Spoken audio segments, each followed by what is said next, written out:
প্রাথমিক বিদ্যালয়ের শিক্ষার্থীদের সম্মানিত অভিভাবকবৃন্দ, আসসালামু আলাইকুম। আপনারা নিশ্চয়ই অবগত আছেন যে আগামী 5 মে 2026 তারিখ থেকে সারা বাংলাদেশের প্রাথমিক বিদ্যালয়গুলোতে একযোগে প্রথম প্রান্তিক পরীক্ষা শুরু হতে যাচ্ছে। প্রথম প্রান্তিক পরীক্ষার কিছু গুরুত্বপূর্ণ তথ্য আমি আপনাদের সাথে শেয়ার করতে যাচ্ছি। আপনার সন্তান যদি চতুর্থ শ্রেণীর শিক্ষার্থী হয়ে থাকে তাহলে এই ভিডিওর মাধ্যমে আপনি আপনার সন্তানের পরীক্ষার প্রশ্নের মানবন্টন এবং সিলেবাস সম্পর্কে বিস্তারিত একটি ধারণা পাবেন।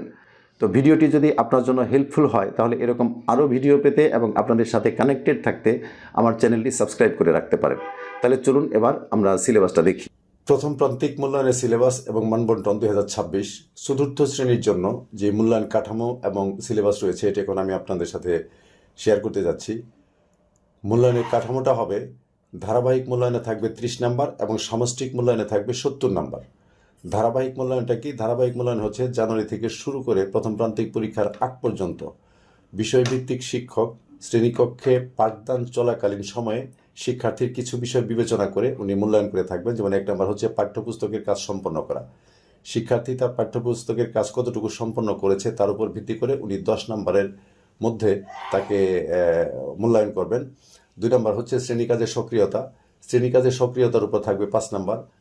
ভাষা দক্ষতা অথবা বিষয়বস্তুর বোধগম্যতা এর উপর থাকবে 5 নম্বর। এবং ক্লাস টেস্ট, যেটা বিষয়ভিত্তিক শিক্ষক নিয়ে থাকবেন সপ্তাহে 1 বার বা 2 বার, এটার উপর থাকবে 10 নম্বর। এ হচ্ছে মোট 30। এবং তৃতীয় প্রান্তিকের লিখিত পরীক্ষায় থাকবে হচ্ছে 70 নম্বর। এই হচ্ছে মোট 100। তাহলে প্রশ্নের মূল্যায়নের কাঠামোটা আপনারা জানলেন। ধারাবাহিক মূল্যায়নে থাকবে 30 নম্বর এবং সামষ্টিক মূল্যায়নে থাকবে 70 নম্বর। এ হচ্ছে মোট 100। এবার আমি আপনাদের সাথে চতুর্থ শ্রেণীর প্রথম প্রান্তিক পরীক্ষার সিলেবাসটা আমি শেয়ার করতে যাচ্ছি। প্রথম প্রান্তিক পরীক্ষার সিলেবাস এবং মানবন্টন 2026 চতুর্থ শ্রেণীর জন্য সিলেবাসটা হচ্ছে বাংলা বিষয়ের সিলেবাস পৃষ্ঠা 1 থেকে 43 পৃষ্ঠা পর্যন্ত, ইংরেজি বিষয়ে থাকবে পৃষ্ঠা 1 থেকে 26 পৃষ্ঠা পর্যন্ত, এবং গণিত বিষয়ে থাকবে 1 থেকে 48 পৃষ্ঠা পর্যন্ত গণিত, এবং জ্যামিতি থাকবে 143 পৃষ্ঠা থেকে 152 পৃষ্ঠা পর্যন্ত। এবং প্রাথমিক বিজ্ঞানের সিলেবাস হচ্ছে 1 পৃষ্ঠা থেকে 52 পৃষ্ঠা পর্যন্ত, বাংলাদেশ ও বিশ্ব পরিচয় পৃষ্ঠা 1 থেকে 37 পৃষ্ঠা পর্যন্ত, ইসলাম ধর্ম পৃষ্ঠা 1 থেকে 27 পৃষ্ঠা পর্যন্ত, এবং হিন্দু ধর্ম পৃষ্ঠা 1 থেকে 33 পৃষ্ঠা পর্যন্ত। এই হচ্ছে প্রথম প্রান্তিক মূল্যায়নের সিলেবাস।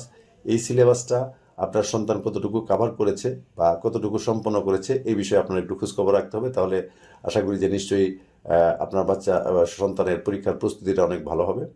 তাহলে সিলেবাসটি আপনারা জানলেন এবং পরীক্ষার কাঠামো জানলেন। আশা করি উপকৃত হবেন। ধন্যবাদ সবাইকে।